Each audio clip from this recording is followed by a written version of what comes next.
¿Qué tal? ¿Cómo les va? Este es un nuevo programa especial de verano de Científicos Industria Argentina. Estamos a punto de empezar a recorrer la 10ª temporada consecutiva en la televisión abierta con este programa que empezó allá por el año 2003, Científicos Industria Argentina. Es notable que un programa de televisión abierta dedicado a la ciencia se hubiera mantenido 10 años consecutivos en la televisión, en particular en la televisión pública. De los 10 años, 8 fueron o van a ser aquí en Canal 7 de la televisión pública. Habitualmente en nuestro formato de todo el año, no durante el verano, tratamos de ocuparnos de distintas ciencias y tocamos varias a lo largo del programa. Sin embargo, en los especiales de verano lo que queremos es poner el foco en algo particular. Y el objetivo del programa de hoy es dedicar nuestra mirada un poco al tema de la conservación. Ahora vamos a ver a qué tipo de conservación me estoy refiriendo y con nuestro invitado particular, que es el doctor Rubén Quintana. Rubén, vos sos biólogo. Sí. Trabajás en Exactas. En Exactas. Y en la Universidad de San Martín. Exactamente. En el departamento, porque me importa decirlo, de Ecología, Genética y Evolución. Así es. ¿Cómo se relacionan las tres? Porque ecología, genética y evolución. Explícame un poquito. Bueno, hoy en día son tres disciplinas que están muy conectadas, incluso a través de la biología de la conservación. Una de las ramas es la genética de la conservación, que incluye todo el tema de conservación a nivel de genes, ¿no? Que es un tema muy importante hoy en día con el tema de los cambios que se están produciendo en la Tierra. Entonces, cada vez más estas disciplinas están siendo complementarias entre sí, entonces de ahí que tenía sentido cuando el viejo departamento de ciencias biológicas se divide, sí, de una manera coherente, juntar justamente la ecología, la genética y la evolución, ¿no? Cuando ustedes hablan de conservación, primero, ¿a qué tengo que pensar? Una persona está escuchando, te está viendo, escucha la palabra conservación, yo tengo asociado conservación con conservación de la especie o de algunas especies. ¿Estoy equivocado? Hoy en día, más que, o sea, es importante la conservación de las especies, pero hay una preocupación muy grande por la pérdida de la integridad ecológica de los ecosistemas, ¿no? Explícame un poquito qué quiere decir eso.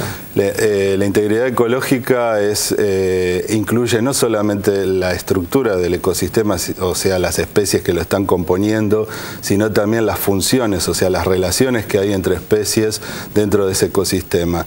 Y hoy en día uno de los problemas que se está observando en muchas regiones del planeta es que la desaparición de ciertas especies están comprometiendo también a cierto funcionamiento de ese ecosistema. ¿Me puedes dar un ejemplo? Por ejemplo, la desaparición de especies que por ahí no son tan tenidas en cuenta a la hora de conservar. Siempre se piensan las grandes especies emblemáticas como las ballenas o el oso panda, pero hay un montón de insectos que cumplen funciones muy importantes, por ejemplo, de polinización, y su desaparición podría traer un desfasaje en ese funcionamiento del sistema. Ahora, la desaparición de algunas especies, digamos, yo me imagino que esto debe haber sucedido a lo largo de la historia, no solamente, inclusive no con la presencia de los seres humanos. No, seguro. O sea, evidentemente ha habido especies que han desaparecido. Sí. Ahora, ¿hay algún ejemplo concreto de una especie que hubiera desaparecido y que hubiera tenido consecuencias realmente funestas, nefastas, muy malas para la comunidad, para el hombre? ¿Hay algún ejemplo que vos puedas decir, mira, hay uno que es obvio, es este? ¿Cuál?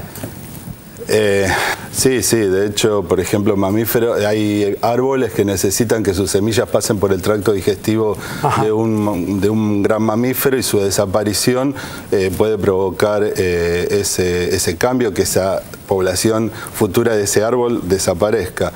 Por ejemplo, hay un estudio muy interesante en México que se hizo comparando dos selvas, una en bastante buen estado de conservación con muchas de estas especies de grandes mamíferos, y otra selva donde ya esos grandes mamíferos habían desaparecido.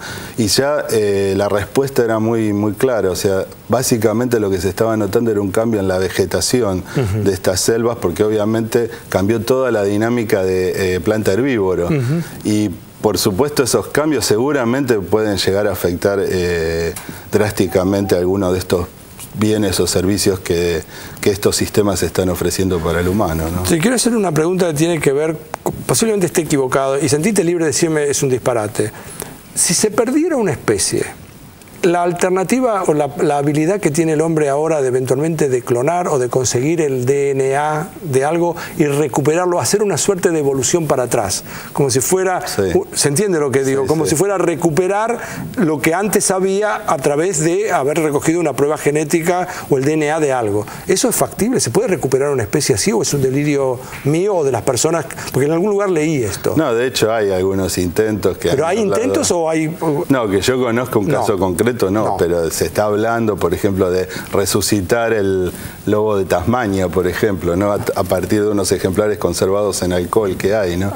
Pero creo que todavía, no sé, yo no soy experto en eso, pero supongo que es una etapa todavía muy inicial, pero quién sabe, ¿no? Rubén, ¿vos sos experto en qué?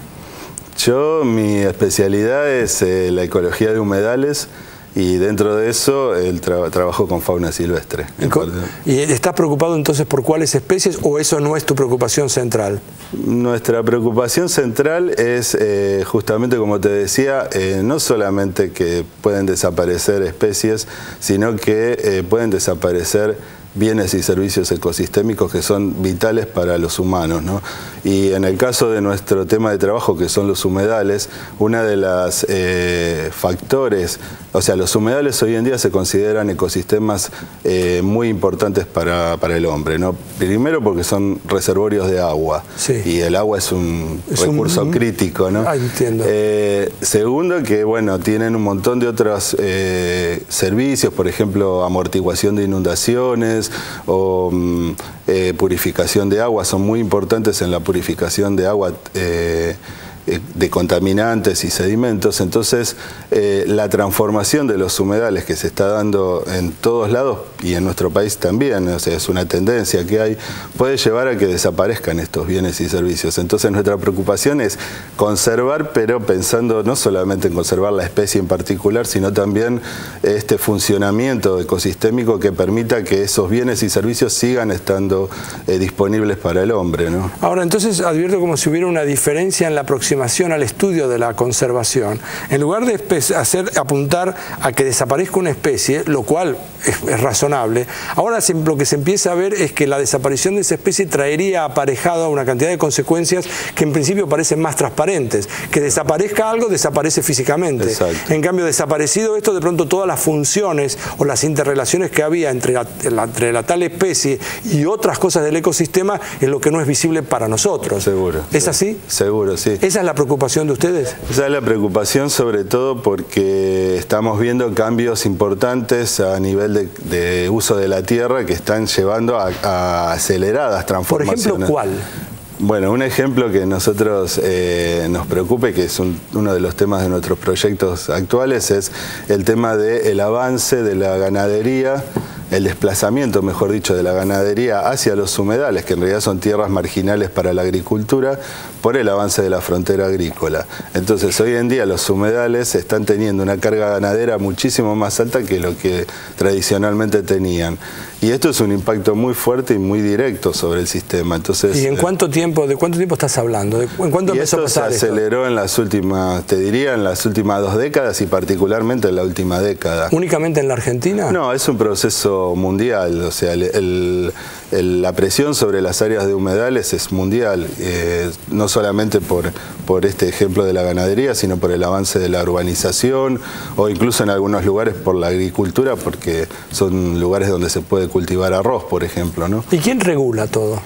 Bueno, buena pregunta. Y se supone que hay leyes y hay... No, pero se supone, ¿hay leyes o no las hay? Pues si hay leyes no se cumplen. No se cumplen, sí. ¿Es así? Y en algunos casos sí. ¿Por ejemplo? Y tengo que hacerte la pregunta porque cae de maduro. Si hay leyes que no se cumplen hay un problema serio, porque no estamos protegiendo lo que se supone que la ley protege. Entonces o cambiamos la ley o la ponemos en práctica o la aplicamos. Claro. Y por ejemplo hay una ley, para dar un ejemplo concreto, en Entre Ríos de protección de los humedales del sur de Entre Ríos, y sin embargo uno va a Entre Ríos y encuentra indicamientos que se están haciendo en distintas partes de los humedales y están hechos y son actuales, no es algo que viene de hace mucho. Entonces ahí hay algo que se está produciendo que teóricamente va en contra en contra de la ley. De la ley. Estamos conversando aquí en Científicos Industria Argentina con el doctor en biología, justamente Rubén Quintana, hablando de temas de conservación. Vamos a hacer una pausa e inmediatamente después volvemos con el programa. En instantes, un sorprendente ejemplo de conservación. La cría en cautiverio y liberación de 3 cóndores andinos. Ya volvemos.